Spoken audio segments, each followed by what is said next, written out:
निवेदिता। कभी मां पर एक से बढ़कर एक खूबसूरत शायरी कहने वाले मशहूर शायर मुनव्वर राणा आजकल अपने सियासी बयानबाजियों की वजह से खूब सुर्खियों में है। कभी उनका बयान आता है कि योगी के जीतने पर वो यूपी छोड़कर चले जाएंगे, तो कभी एआईएमआईएम मुखिया असदुद्दीन ओवैसी को वोट कटवा तक बता देते हैं।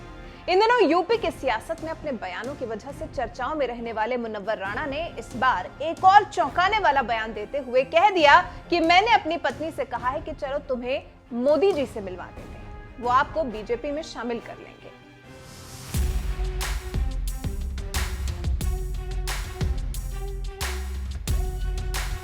अपनी शायरी के साथ साथ इन सियासी बयानों की वजह से मशहूर मुनव्वर राणा का भले ही सियासत से कोई वास्ता ना हो, लेकिन उनकी 5 बेटियों में से 3 बेटियां सुमैया, फौजिया और उरूशा जरूर सियासत में उतर चुकी हैं। बेटी उरूशा को तो कांग्रेस ने जिला उन्नाव की पूर्वा सीट से टिकट भी दे दिया है। इसी को लेकर जब दैनिक भास्कर को दिए एक इंटरव्यू में उनसे सवाल किया गया तो उन्होंने मजाकिया अंदाज में कह दिया, मैं बेटी को टिकट मिलने के बाद अपनी पत्नी को कहता हूं कि तुम चलो, तुमको ले चलते हैं, मोदी जी से मिलवा देते हैं, आपको बीजेपी में शामिल कर लें और सबको एक ही जगह टिकट मिल जाए, सब सियासत की प्यास बुझा लें। लेकिन इस पर हमारी पत्नी नाराज हो जाती है। मुनव्वर राणा ने कहा, अभी इलेक्शन का तापमान बढ़ा हुआ है, सबको मेरी दुआएं हैं, सबके साथ सिर्फ मेरी बेटी ही नहीं, कोई भी बेटी हो वो कामयाब हो, मेरे जैसा फकीर तो केवल दुआ दे सकता है, चाहे कोई जीते कोई हारे। अपनी बेटी उरूशा को कांग्रेस से टिकट मिलने पर मुनव्वर राणा ने कहा, मीडिया के जरिए पता चला है कि मेरी बेटी को टिकट मिल गया है, हमारी सभी बेटियों की शादी हो गई है, वो उनका फैसला है कि वो किस पार्टी में जाती हैं, सियासत में जाना उनका शौक है, कोई किसी पार्टी में है तो कोई किसी पार्टी में, मेरी कोई जिम्मेदारी नहीं है कि मैं कुछ भी बोलूं, क्योंकि सियासत में मेरी कोई भी जिम्मेदारी कभी नहीं रही है। मुनव्वर राणा भले खुद को सियासत से अलग बता रहे हों, लेकिन ओवैसी से लेकर सीएम योगी तक हर नेताओं पर खुलकर बयानबाजी जरूर कर रहे हैं। उन्होंने जुलाई में दिए एक बयान में ओवैसी को हैदराबाद की लैला बताते हुए यहां तक कह दिया था कि अगर उनकी मदद से योगी सरकार बनती है तो वो यूपी छोड़ देंगे और कोलकाता में बसेंगे। हैदराबाद से एक लैला बुलवाई जा रही है जो अपने को ओवैसी भी लिखता है। तो जैसे जंगल में शिकार करने के लिए, शेर के शिकार करने के लिए हांका लगाया जाता है, हांका लगाए जाने वाले रखे जाते हैं, तो उसी तरह से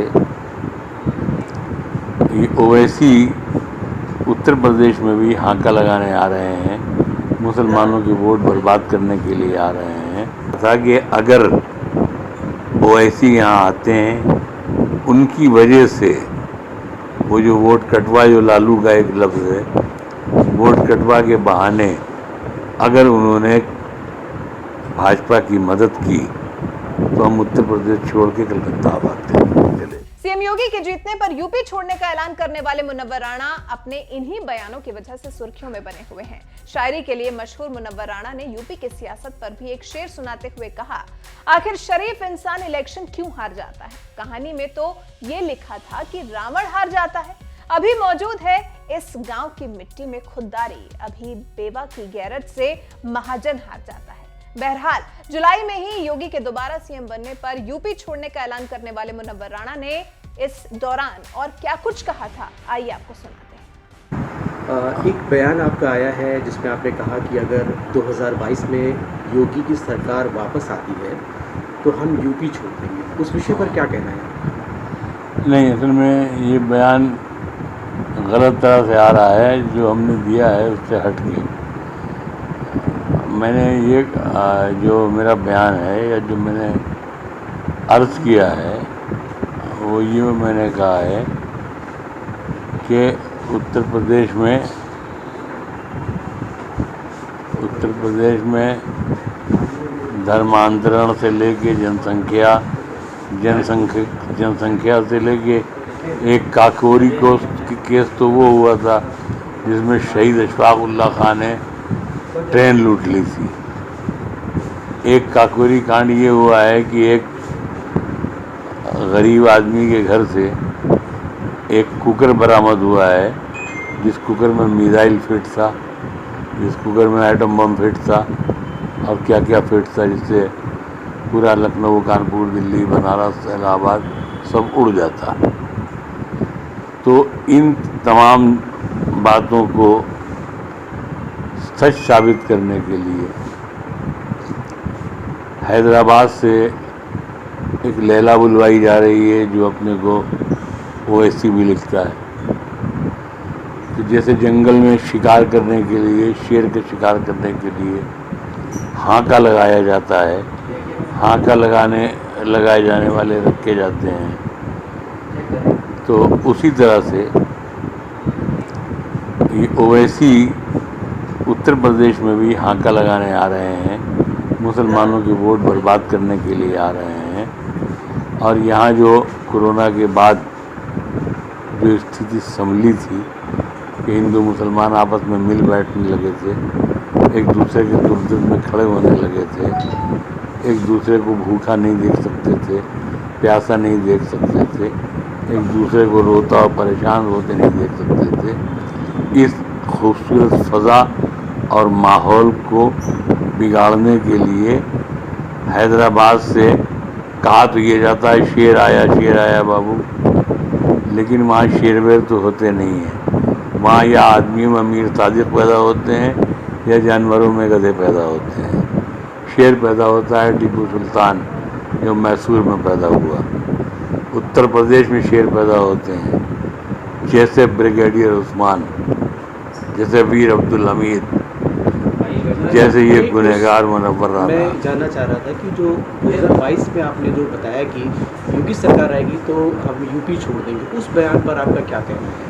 वो बयान आपने दिया था। आप जल्दी कर रहे हैं जी, मैं वहीं तक पहुंच रहा हूँ।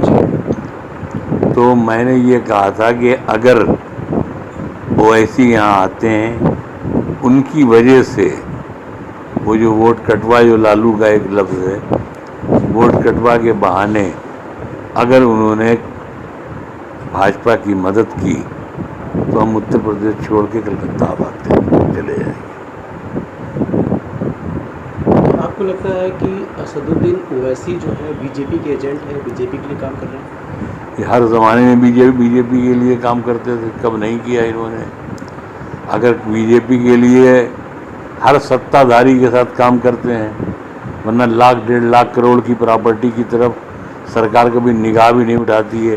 किसी मुसलमान के यहाँ कुकर निकल आता है तो उसके साथ इतनी कहानी जोड़ दी जाती है।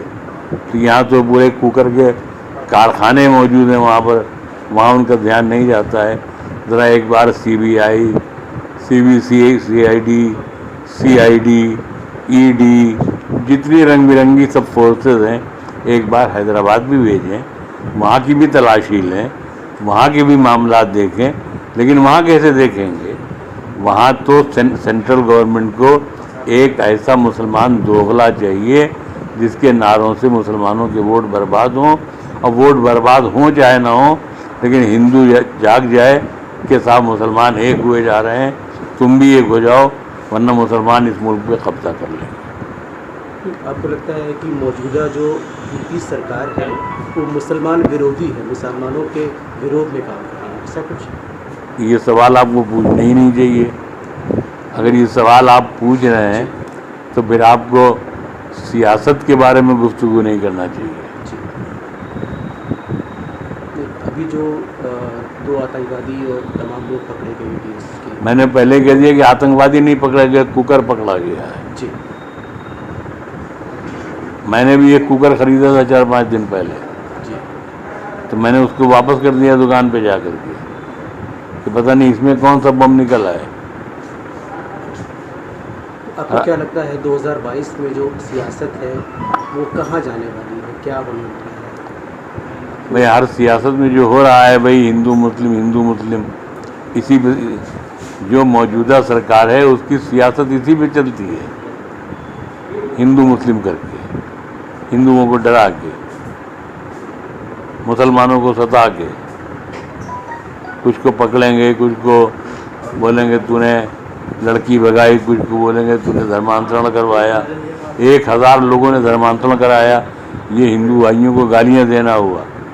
क्या वो इतने कमज़ोर अक़ीदे के हैं अपने हिंदू धर्म पर कि कोई पंचर जोड़ने वाली कौम उनको 10-20 हज़ार रुपये दे देगी तो वो हिंदू छोड़ के मुसलमान हो जाएंगे? तो तो ये जो उनका जो बयान है धर्मांतरण का, चाहे योगी जी का हो, चाहे सरकारी विभाग का हो, चाहे ATS का हो, ये हिंदू कौम के लिए गाली है, माँ की गाली। ये हिंदू कौम के लिए अच्छी बात नहीं कही है। हिंदू कौम बिकाऊ कौम नहीं है, वरना जब मुग़ल आए थे तो पूरी कौम बिक गई होती। कि न शिवाजी पैदा हुआ होते न महाराणा प्रताप पैदा हुए होते, न जहाँ हम बैठे हुए हैं रायबरेली में, यहाँ राणा बेनी माधव पैदा हुए होते। राणा बेनी माधव भी अंग्रेज़ों के ख़िलाफ़ ही थे, उनके सपोर्ट में नहीं थे।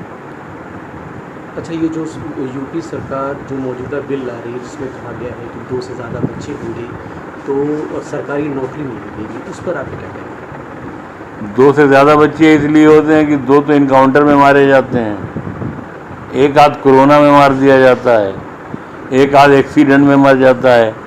तो एक आध बच्चा, जैसे मुर्गी के बच्चे कोई ख़रीदता है तो 8-10 ख़रीदता है कि 1-2 बच जाएँ तो बच जाएँ। तो उसी तरह से मुसलमान हो या हिंदू, ज़्यादा बच्चे इसीलिए पैदा करता है कि कम से कम एक बच्चा तो कहीं से रोटी कमा कर ला के देने के काबिल रहेगा, पंचर जोड़ के। बकिया को तो आप मार देंगे, आप किसी न किसी बहाने आतंकवादी बना के 20 साल के लिए बंद कर देंगे, 18 साल के लिए। अच्छा, एक आखिरी सवाल वो ये है कि जो आपका पारिवारिक विवाद रहा है, नहीं, उस पर टॉपिक पर हम बात नहीं। ठीक है, ठीक है। पुलिस एनडीडब्ल्यू वारंट लेने जा रही कब? ठीक है, वो पुलिस अपना जो उसका काम होगा वो अपना करेगी। हाँ, तो वो उसका कोई मकसद नहीं है। नहीं, पुलिस पर कोई सवाल नहीं, बस मैं ये कहना चाह रहा था कि जो पारिवारिक विवाद रहा है, हाँ, उसमें जो और आपके जो तमाम आप अजीम शायर हैं, आपके जो साथी शायर हैं, कोई आपके साथ नहीं खड़ा हुआ, आपके समर्थन में नहीं आया। देखिए, समर्थन तो हम किसी का ढूंढते नहीं है कभी जी। और शायर क्यों आएगा, काहे आएगा? ये पारिवारिक मामला जब आप खुद ही कह रहे हैं जी। तो ये पारिवारिक मामला है। इसमें शायर और फौज और पुलिस और सऊदी अरब और कहाँ से पुलिस लोग जो आपके घर पहुंची और तमाम ज्यादतियाँ की थी, उसके समर्थन में कोई खड़ा नहीं हुआ, कोई भी शायर आपके साथ नहीं, कैसे खड़ा होगा? क्या आप तो सोचते हैं खंबा लगा के खड़ा हो जाएगा? मीडिया में कोई बयान नहीं आया किसी ने? नहीं, बयान पूरे हंगामे ही हुए। जी आप रायबरेली में बैठ के लखनऊ तक की खबर तो आपको है नहीं। जी, ठीक है सर। ओके।